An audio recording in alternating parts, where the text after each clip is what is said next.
अस्सलाम वालेकुम नाज़रीन, आप देख रहे हैं प्रोग्राम अंदर के बाद मुज़म्मिल सोहरवर्दी के साथ। मैं हूँ आपकी मेज़बान इकरा रियाज़। हमारे साथ मौजूद है मुज़म्मिल सोहरवर्दी। अस्सलाम वालेकुम sir, welcome to the show. क्या हाल है आपका? वालेकुम सलाम, बिल्कुल ठीक। आप सुनाएँ कैसी तबीयत है आपकी? मैं ठीक हूँ, अल्लाह पाक का शुक्र है। सर, सबसे पहले आज आपसे सवाल करना चाहूँगी। पहले तो हमने देखा ईयू का रद्द-ए-अमल सामने आया, फिर अब हमने देखा है कि बर्तानिया का और अमरीका का रद्द-ए-अमल सामने आया है। ये जो हुँ, रद्द-ए-अमल आने का सिलसिला है, क्या ये थमने का नाम लेगा? और अब जो रद्द-ए-अमल आया है, इस पर आपका क्या तज्ज़िया? पहली बात ये है कि ये रद्द-ए-अमल कोई पाकिस्तान पर दबाव नहीं है। ये एक रवायती सफ़ारती रद्द-ए-अमल हैं। ये ऐसे ही रद्द-ए-अमल हैं जैसे सारे ग़ज़ा के बारे में दे रहे हैं और इसराइल उनका दबाव नहीं ले रहा। या कोई और कोई मामलात जो हैं कि आप कह सकें मकबूज़ा कश्मीर में इंडिया के मज़ालिम में, तो अब रद्द-ए-अमल का कोई वैल्यू नहीं। देखिए रियासत इस तरह के रद्द-ए-अमल का कोई दबाव नहीं लेती है। रियासत की अपनी पॉलिसी होती है। पाकिस्तान की अपनी पॉलिसी है और उनमें इन सफारती रद्द-ए-अमल का कोई दबाव नहीं है। एक होते हैं सफारती रद्द-ए-अमल और एक होते हैं सफारती एक्शंस। एक एक्शंस तो ये है ना कि इसके नतीजे में यूरोपियन यूनियन अगर कोई जीएसपी प्लस कैंसल करने के लिए चले, अभी तो एक रद्द-ए-अमल दिया है उन्होंने सरकार, इसको आराम से ये ऐसे ही है, ऐसे रद्द-ए-अमल पाकिस्तान में अक़लियतों के हकूक़ के हवाले से भी यूरोपीय यूनियन और बाकी ममालिक देते रहे हैं। अहमदियों ने जाके जब शिकायतें लगाई हैं, तो अहमदियों के बारे में भी आई हैं, क्रिश्चियंस गए, हिंदुओं के बारे में भी आई हैं। तो ये मुल्कों के अंदर ये सफारती रद्द-ए-अमल मुल्कों के बारे में आते रहते हैं और रियासतें इन रद्द-ए-अमल के नतीजे को कभी दबाव नहीं लेती हैं, वो अपनी पॉलिसी के मुताबिक चलती हैं। लिहाज़ा मैं अपने तहरीक-ए-इंसाफ के दोस्तों को ये बताना चाहता हूँ कि वो इन रद्द-ए-अमल्स पर कोई खुशी के जश्न ना मनाएँ। ये ऐसे ही है जैसे यूएस कांग्रेस ने करारदाद पास की थी, तो हम अपने तहरीक-ए-इंसाफ के दोस्तों को समझा रहे थे कि इस करारदाद के नतीजे में उनका कोई फ़ायदा नहीं होने वाला, बल्कि रियासत की पॉलिसी नहीं तब्दील होगी। इसकी इखलाकी सफारती हैसियत तो हो सकती है, लेकिन ये कोई फाइनल एक्शन पॉलिसी नहीं है। इसीलिए आप देखेंगे आज यूएस कांग्रेस की करारदाद की कोई बात भी नहीं करता, तब लगता जी। था कि पता नहीं यूएस कांग्रेस की करारदाद हो गई है तो तूफ़ान आ गया है। खून की होएगा, कुछ भी नहीं होया। इसी तरह मेरा ये ख़्याल है कि ये जो यूरोपियन यूनियन का, बर्तानिया का, अमेरिका का या और भी कोई रद्द-ए-अमल आएँगे, ये सफ़ारती रद्द-ए-अमल रियासत पर कोई दबाव नहीं होते। ये सफ़ारती सतह पर इनकी हैसियत तजवीज़ से या एक रिएक्शन से ज़्यादा नहीं होती, इनके पीछे कोई एक्शन नहीं होता। ये रिएक्शन तो होते हैं, लेकिन ये ऐसे रिएक्शन हैं which are not backed by any action. जिनके पीछे कोई एक्शन नहीं होता, ये दीज़ आर जस्ट रिएक्शंस। तो इन रिएक्शंस को जिनके पीछे एक्शन ना हो, रियासत कोई अहमियत नहीं देती। इसलिए मेरा ये ख़्याल है कि ये जो पाकिस्तान की रियासत है, उसने इन रद्द-ए-अमल्स के जवाब में कोई दबाव लेने से इनकार किया है जी। और उनके इनके न और जो पॉलिसी है मिलिट्री कोर्ट्स के हवाले से वो जारी रखने का फ़ैसला हुआ है। आप मिलिट्री कोर्ट्स की और भी सज़ाएँ देखेंगे। ऐसा नहीं है कि इन रद्द-ए-अमल के बाद मज़ीद सज़ाएँ आनी बंद हो जाएँगी। अभी बहुत सारे लोगों की मिलिट्री कोर्ट से सज़ाएँ आनी बाकी हैं और वो सज़ाएँ भी आएँगी। इन रद्द-ए-अमल के नतीजे में वो सज़ाएँ रुक नहीं जाएँगी। मैं सिविलियंस की बात कर रहा हूँ, वैसे तो फैज़ की सज़ा भी आने वाली है। जी लेकिन सर। अभी कुछ सिविलियंस की और सज़ाएँ भी आनी हैं और वो अपने ड्यू कोर्स में आएँगी और इन रद्द-ए-अमल की वजह से आप ये कहें कि उनकी सज़ाएँ रुक जाएँगी, मुमकिन नहीं है। हाँ, इनके आगे अपीलें जिनको सज़ाएँ हुई हैं, उनकी अपीलें आगे चलेंगी, तो उन अपीलों के नतीजे में आगे मामलात चलेंगे। वो एक अलग बात है, ड्यू कोर्स ऑफ लॉ जो मौजूद है, वो होगा।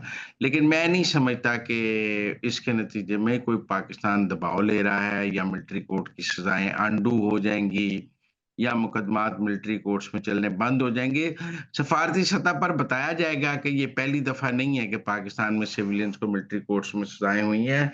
इमरान खान के दौर में 25 सिविलियंस को मिलिट्री कोर्ट्स में सज़ाएँ हुई।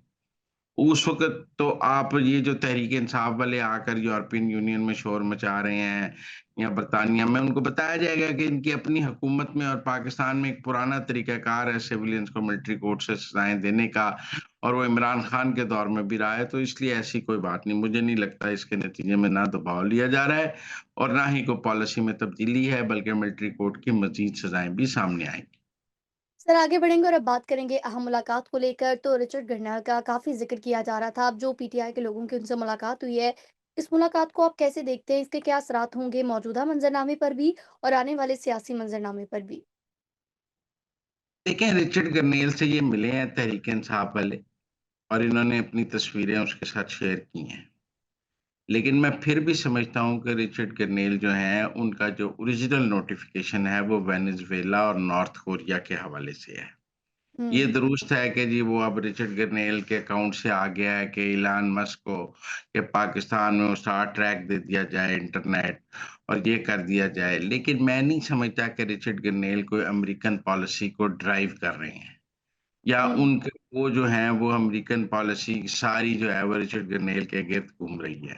और वो अकेला बंदा पूरी अमेरिकन पॉलिसी चला लेगा और उसके नतीजे में सब कुछ हो जाएगा। मुझे ऐसा नहीं लगता। मैं अब भी समझता हूँ कि पाकिस्तान की हुकूमत और रियासत की ट्रंप एडमिनिस्ट्रेशन से बातचीत जारी है और वो बहुत आला सतह पर बातचीत है। उस सतह पर शायद अभी तहरीक-ए-इंसाफ वाले नहीं पहुँच सके जिस सतह पर बातचीत हो रही है। मसलन मोहम्मद बिन सलमान अगर ट्रंप से बात कर रहे हैं तो ये शहजाद बरकी के लेवल की तो ऊपर की बात है ना, और शहबाज गिल की और पीटीआई ओवरसीज़ की। या और रियासत अगर पेंटागन या सीआईए के ज़रिए ट्रंप से बात कर रही है तो वो भी डिफरेंट बात है। तो मुझे लगता है कि जो उम्मीद मतलब हमारे तो दोस्तों ने तहरीक-ए-इंसाफ की ये उम्मीदें लगाई हुई हैं कि 20 जनवरी को जो ट्रंप की हलफ़बर्दारी है, उसका दावतनामा भी इमरान खान को आ रहा है। मुझे नहीं लगता उसका दावतनामा इमरान खान को आ रहा है और ना ही मुझे लगता है वो ट्रंप कभी भी इमरान खान के लिए कॉल करेंगे और ना सर हुकूमत अमेरिका की क्या तैयारी हैं? हुकूमत ने देखें कुछ मवाद तैयार किया है इमरान खान का जो एंटी अमेरिका और एंटी मतलब प्रो तालिबान और इस किस्म की चीज़ें जो इमरान खान की हैं, वो कंपाइल की गई हैं जो डिप्लोमैटिक सतह पर के ज़रिए ट्रंप एडमिनिस्ट्रेशन के साथ शेयर की जाएँगी। उनमें काफ़ी स्क्रिप्टेड चीज़ें हैं कि जी ये देख लें कि ये इनका एंटी अमेरिका स्टांस क्या रहा है, प्रो तालिबान स्टांस क्या रहा है, इनकी अमेरिका के हवाले से पॉलिसी क्या रही है। तो वो सारा डिप्लोमैटिक चैनल्स के ज़रिए और दीगर दोस्त ममालिक के ज़रिए अमेरिका ट्रंप एडमिनिस्ट्रेशन से बात के लिए एक फ़ाइल तैयार की गई है, जो मेरी इत्तला के मुताबिक जिसमें खान साहब के हवाले से सारा मवाद है, सारे कुछ इंटरव्यूज़ के क्लिप्स हैं, कुछ और चीज़ें हैं और ये सब कुछ विद डॉक्यूमेंटेशन और विद वेरिफ़िकेशन कि हम कोई झूठ बात नहीं कर रहे हैं। आप ये सब देख लें और उसके नतीजे में खान साहब के जो अमेरिका के दौर में जो ट्रंप के दौर में तल्लुकात रहे, जो उसके बाद रहे, वो सारा कुछ डिप्लोमैटिक चैनल से और रियासत अपने दोस्तों के ज़रिए ट्रंप एडमिनिस्ट्रेशन तक पहुँचा रही है कि ये इनका असल चेहरा ये है। और मेरे ख़्याल में ठीक है, रियासत रिचर्ड गरनेल से तो बात नहीं कर रही है, मैं मानता हूँ और ना रियासत जो है वो इस लेवल पे बात कर रही है, लेकिन रियासत-ए-पाकिस्तान जिस सतह पर बात कर रही है, वहाँ से चीज़ें भी भिजवाई जा रही हैं और वहाँ पर लॉबिंग भी की जा रही है, ताकि 20 जनवरी के बाद चीज़ें आगे बढ़ सकें। और मुझे नहीं लगता कि आज जो उम्मीदें तहरीक-ए-इंसाफ के दोस्तों पे हैं, वो पूरी होने जा रही। सर आगे बढ़ेंगे और अब बात करेंगे नए रूल्स को लेकर। तो 2010 के जो रूल्स थे वो ख़त्म कर दिए गए और 2024 के जो रूल्स हैं वो पब्लिक कर दिए गए हैं। अब जो जजेस की तैनातियाँ होनी है, इस पर उसका क्या अमल होगा? देखिए, मैं आपको बड़ी सिंपल बात बताऊँ, नए रूल्स ज़रूर पास हो गए और नए रूल्स जो हैं वो पब्लिश भी हो गए और हम सबको उनका पता भी लग गया।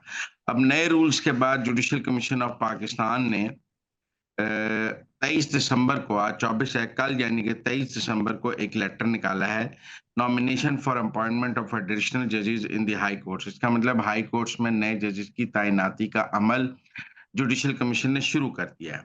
और जिन पोस्टों के लिए नॉमिनेशंस माँगी गई है, उनमें सिंध हाई कोर्ट की 12 सीटों पर नॉमिनेशंस माँग ली गई हैं, कि सिंध हाई कोर्ट के 12 जज की 3 जनवरी से पहले नॉमिनेशंस भेज दी जाएँ।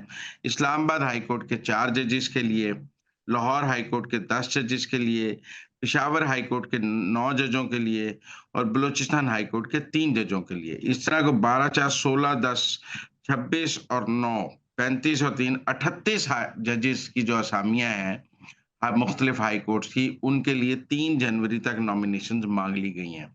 ये 23 दिसंबर को जुडिशल कमीशन ऑफ पाकिस्तान ने नोटिफ़िकेशन निकाला है, जिसमें मैं फिर बता दूँ सिंध हाई कोर्ट की 12, इस्लामाबाद हाई कोर्ट की 4, लाहौर हाई कोर्ट की 10, पेशावर हाई कोर्ट की 9 और बलूचिस्तान हाई कोर्ट की 3 असामियों के लिए जुडिशियल कमीशन ने नॉमिनेशन माँग ली हैं। अब जुडिशियल कमीशन के रूल्स के तहत 3 जनवरी तक ये नॉमिनेशन जुडिशियल कमीशन को पहुँच जाएँगे, जिसके बाद ये पब्लिश कर दिए जाएँगे। और उसके 14 दिन के अंदर जो है वो जुडिशियल कमीशन का इजलास है, इसका मतलब 15, 16 या 17 जनवरी को इन नामों पर गौर हो जाएगा और इनमें से कुछ नामों की मंजूरी हो जाएगी, कुछ की नहीं मंजूरी होगी और इस तरह मुझे लगता है कि 17 या 18 जनवरी तक इन हाई कोर्ट्स में नए जजेस की तैनाती का अमल मुकम्मल हो जाएगा और पाकिस्तान के मुख्तलिफ हाई कोर्ट्स में नए जजेस तैनात हो जाएँगे और कोई हुँ, 20 जनवरी तक वो काम करना भी शुरू कर देंगे।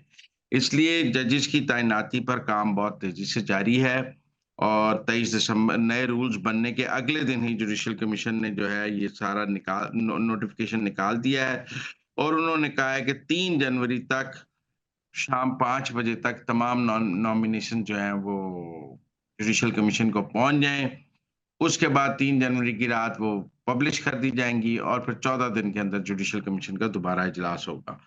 तो इसलिए जुडिशियल जो नए रूल्स आपने कहा मंज़ूर हुए, उसके बाद इश्तिहार आ गया है नए जजों के लिए और हुँ। हमने एक एक पहले भी बताया था कि तैनातियों का अमल शुरू हो गया है। कुछ तैनातियाँ जजेस ने करनी है, मतलब लाहौर हाई कोर्ट की चीफ जस्टिस ने करनी है, सिंध, बलूचिस्तान वो नॉमिनेट करेंगे, कुछ बार काउंसिल्स नॉमिनेट करेंगी, कुछ गवर्नमेंट नॉमिनेट करेगी, कुछ पीटीआई नॉमिनेट कर रही है। लाहौर हाई कोर्ट के लिए एक नॉमिनेशन ऐसी भी सामने आई है जहाँ पीटीआई और पीपल्स पार्टी मिलकर एक बंदे को नॉमिनेट कर रहे हैं और उनकी बात है तो इसलिए जजेस की नॉमिनेशन का काम शुरू हो गया है और कोलैबोरेशंस भी उस हवाले से हो रही हैं। तो मुझे लगता है कि जनवरी में के आखिरी हफ्ते में नए जजेस की तैनातियों का अमल तैनातियाँ हो जाएँगी। और उसके बाद सुप्रीम कोर्ट के जजेस की तैनाती का अमल शुरू हो जाएगा। एक दफ़ा हाई कोर्ट्स के जजेस की तैनाती का फर्स्ट फेज़ होगा। इसके अलावा और जजेस भी मतलब लाहौर हाई कोर्ट में 25 जजेस होने हैं, इस्लामाबाद हाई कोर्ट में 7 होने हैं। तो अभी तो लाहौर हाई कोर्ट में 10 और वहाँ 4 हैं। ये सेकंड फेज़ जजेस की तैनाती का उसके बाद आएगा। लेकिन मेरे ख़्याल में पहले हाई कोर्ट्स के ये जजेस आएँगे, उसके बाद सुप्रीम कोर्ट की एलिफिकेशन होगी, फिर हाई कोर्ट्स में और असामियाँ खाली हो जाएँगी। और उसके बाद जो है फिर नए हाई कोर्ट्स की तैनातियाँ दोबारा शुरू हो जाएँगी, तो ये अमल जो है मार्च-अप्रैल तक जारी रहेगा। तो नाज़रीन ये थी आज के अंदर की बातें, आपसे मुलाकात होगी अगले प्रोग्राम में, तब तक के लिए आप हमें दीजिए इजाज़त, अल्लाह ने के बाद।